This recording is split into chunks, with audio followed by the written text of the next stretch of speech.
So go ahead, Hakeem, play the clip, and then we'll chop it up. Is one of the most consequential decisions you can make in your financial future. But nearly a third of Americans are uncomfortable discussing money in their relationship, according to a recent survey from Talker Research. Joining me now to talk all things finances and relationships, we've got Patty Asai, a finance expert with more than 1 million followers on TikTok. She's also the author of a new book, Never Date a Broke Dude, The Financial Freedom Playbook. Patty, great to have you here in studio. Thank you for having me. Okay, so as we think about this, I got to ask you, how do you define a broke dude? We should just get that out the way. Yeah, I'm so glad you asked that, because being a broke dude has very little to do with your bank account. It's someone who, regardless of gender, can't match your ambition, drive, commitment, or work ethic, right? You want someone that matches your energy. You can't be hustling and the person sitting on the sofa eating Cheetos. And I always say, you don't have to match me dollar for dollar, but you do have to match me hustle for hustle. So that's what's important. And so when it comes to relationship red flags, what should people be on the lookout for? All right, I'm going to give you three. Okay. The first one is if they ask to borrow money. That tells you that they're not good with money because they're asking to borrow money, and that they've run through all their friends, all their families, and haven't paid them back, and now that they're asking you to borrow money. That's a huge red flag. The next one is the person that's always in between jobs, can't get a job, can't find a job, don't have a job. They don't want a job, all right? And that person is not going to change. And lastly, if a person doesn't want you to earn your own income or insists on merging accounts, that means that they're trying to control you with your finances, and that's a huge red flag. There are plenty of stereotypes and expectations around dating, namely that a man should pay for everything. That's one of the most popular. You say that that's outdated. Explain more on that. That is so outdated, because what women don't understand is that notion came from the patriarchy. The patriarchy created that because women couldn't work, we couldn't have their own bank accounts. So we were dependent on men for our finances, and that was a means of control. So today, if a woman expects a man to pay for everything, she has to understand that in exchange for that money, she's giving up her power and control over her own life. So each people, they should be financially independent, and they should contribute to the finances of the relationship. And so as you're starting that contribution together, what are some of the early steps for the conversations about merging finances, about making sure that for all the goals that you've collectively set together, that you're hitting those in stride? Sure. I put 7 in the book, but I'll just give you a few. Sure. So the first one is you want to make sure that your financial goals align. Maybe you want to buy a house and build investments, and the other person wants to live in an apartment and they're happy that way. Your financial goals have to align. You have to know, are you a saver? Are you a spender? What are your money habits like? You also have to know what their credit score is, because you can't even rent an apartment without a good credit score, right? I mean, it's crazy what their debt to income ratio is, how much money they make, whether you have to support other people later on in life, like maybe you want to support your parents and the other person's like, no, well, I don't want that. So those are all the conversations that you need to have before you say I do, because by that time it's too late. And so as you're thinking about people who've successfully picked right partnerships and had those conversations and made sure that they are charting that path forward together, where have you seen them continuously have check-ins over time as well? And how important are those check-ins? Those check-ins are huge. And you really need to have a check-in every 6 months. You need to sit down, put it on the calendar, because if you don't, you're not going to remember. Every 6 months, you're going to sit down and you're going to talk about your financial goals. Are we there yet? What can we do to get there? Are you frustrated about something? Am I frustrated about something?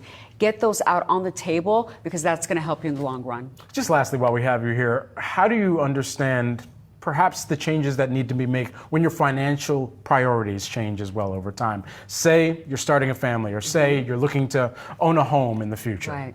So you need to sit down and figure out how much money you need in the future and what budgeting you need to do now. Because if you just have a child, it's so expensive. And if you're not ready for it financially, it's a huge strain on the relationship. So anytime there's things that are upcoming, sit down, talk about it, and make sure that you're on the same page. Hey man, I'm like, what's he talking about? Especially that list I saw, it was funny. And I also want to add this when it comes to roommates too. When it comes to finding the right roommate, this also affects the relationship when you guys pay bills as well, because there might be the roommates might be broke as well. But other than that, Ronnie, go ahead, man. What's your take? No, she gave us some really, really good advice. I think some people need to go ahead and probably rewatch that again because you gotta understand when it comes to the aspect of red flags. No, it's really true because some people don't understand the aspect of you could be in a relationship with somebody, but the person continue to ask for money, it could put a strain on the relationship. And the person not understand the aspect of money or don't Big understand how strain. money works. That can also put a strain on it. So she really gave some really, really good gems. And when it comes to the aspect of roommates, because right now a lot of people are not able to afford their homes themselves. They're partnering up with family members and also their relationship and becoming roommates, and they having difficulty because some people don't understand the aspect of money. And I just love the whole thing. She did a really, really good breakdown. I'm gonna probably rewatch it again for myself because I want to like really understand the whole clear mental note when it comes to relationship and money. That's the number one thing of divorce rate is money. Money. Go right ahead, I can. So I love the fact that they put this out there because I think that this is something they don't talk about, those red flags. Is it okay to give somebody you just met or in a relationship money? And sometimes women use their femininity to get money out of guys. I love the fact that they said that a man paying all the bills is an archaic mindset because you do lose your power. You have to follow the rule and the leadership under there. A lot of women want men to pay for everything, but don't understand that you become my child.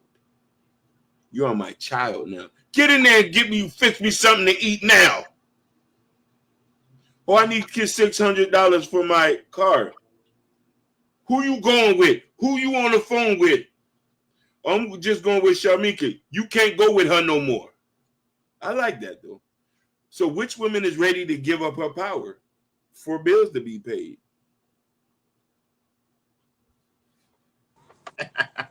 Oh yes, yeah. That lady was definitely speaking about real life stuff when it comes to relationship. I know with me and my wife, majority, we talk about our finances every once or twice a year. It depends, but I would say out of all the years I've been with her, we living together. I think we have maybe one bad year that we had bad when it comes to financially. But majority of that, we've been pretty, good financially, especially adding on with our daughter as well, of having a kid and working through that too. Which was a challenge, but working in that, when it comes to diapers, food, all that type of things. Now it's going very well.